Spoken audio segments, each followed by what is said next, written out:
चुनावी संघर्ष से लेकर समर विजय तक टैगोर के प्रति इसी समर्पण को देखकर लोग अब नई सरकार से न्याय की उम्मीद कर रहे हैं। डीएनए मित्रों, आज हमारे मन में एक सवाल यह भी है कि क्या जन गण मन के अधिनायक रविंद्रनाथ टैगोर के साथ अब वैसा ही न्याय होगा जैसे लौह पुरुष सरदार वल्लभ भाई पटेल के साथ हुआ।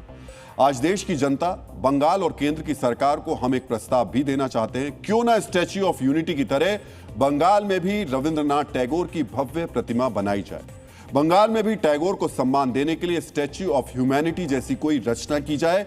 यह सिर्फ सपना नहीं है, आज ये आवश्यकता बन गई है, ताकि बंगाल संस्कृति में रची बसी टैगोर की विरासत को सहेज कर रखा जा सके। मित्रों, पश्चिम बंगाल में 30 से ज्यादा ऐसे स्थान हैं जहां गुरुदेव टैगोर की स्मृतियां मौजूद हैं। इन्हीं में से एक है महर्षि भवन। यहां टैगोर का बचपन बीता था। वर्ष 2022 में इस इमारत के एक हिस्से पर अनाधिकृत कब्जा कर लिया गया। यहां टीएमसी के संगठन तृणमूल शिक्षा बंधु समिति का दफ्तर खोल दिया गया था। कोर्ट में सुनवाई के बाद महर्षि भवन को अवैध कब्जे से मुक्त कराया गया।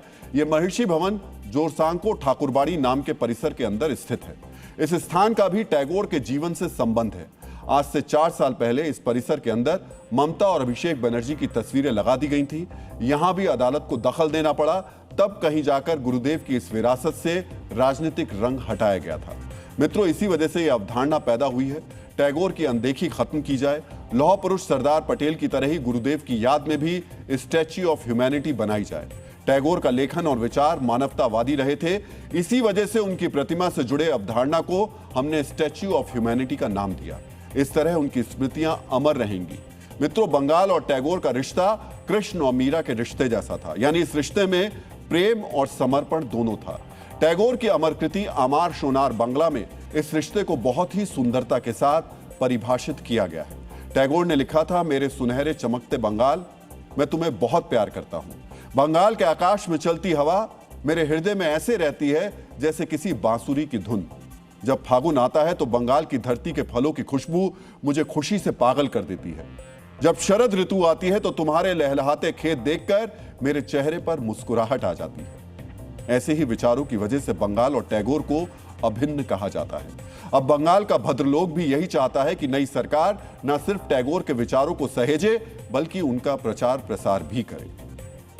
जो उनका पुराना जो हेरिटेज है, अभी तक जो उनका हेरिटेज उसको मेंटेन करके रखना चाहिए, उन्हें कोई चेंजेस नहीं लाना चाहिए।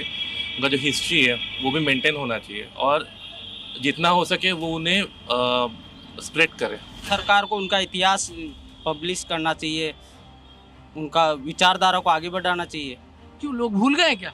भूल गए सर, कहाँ है, कुछ है ही नहीं, कुछ दिख नहीं रहा वैसा तो कुछ। उसका जो कल्चर जो है, उसका जो पोइट है, उसका जो गल्प है, वो नया सिलेबस में ले आना चाहिए पाठ्य पुस्तक में, जो बच्चा लोग सीख सकते हैं, जान सकते हैं उसका क्या है नहीं है, उसका अच्छा क्या है बुरा क्या है, सब कुछ जान सकते हैं। नया सरकार आया है तो नोबेल पुरस्कार जीते हुए गुरु रविंद्रनाथ टैगोर के लिए वो उनका धरोहर अच्छा से रखे। आज उन्होंने हम लोगों को राष्ट्रगान दिया, बहुत कुछ दिया। तो हम चाहते हैं कि भाई जो अच्छा से अच्छा हो सके नया सरकार उनके लिए करे।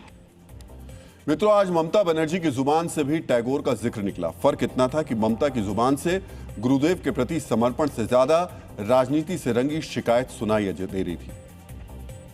देश बचाओ गणतांत्रिक मंच ने जयंती के लिए 3 जगह की अनुमति मांगी थी, कालीघाट क्रॉसिंग, मुक्तोदल और फायर स्टेशन के सामने, लेकिन ये अनुमति नहीं दी गई। ममता का दावा है कि उन्हें बाहर जाकर जयंती बनाने की इजाजत नहीं मिली, लेकिन घर में बैठकर दीदी ने जो किया वो भी सबको हैरान कर गया। आपको याद होगा, ममता बनर्जी ने कहा था कि चुनावी हार के बाद भी वो सीएम हैं। ममता बनर्जी सोशल मीडिया पर आज भी चीफ मिनिस्टर ही हैं। अपने अकाउंट पर बायो में ममता बनर्जी ने पूर्व मुख्यमंत्री नहीं लिखा, बल्कि उन्होंने लिखा है पश्चिम बंगाल की 15वीं, 16वीं और 17वीं विधानसभा की मुख्यमंत्री।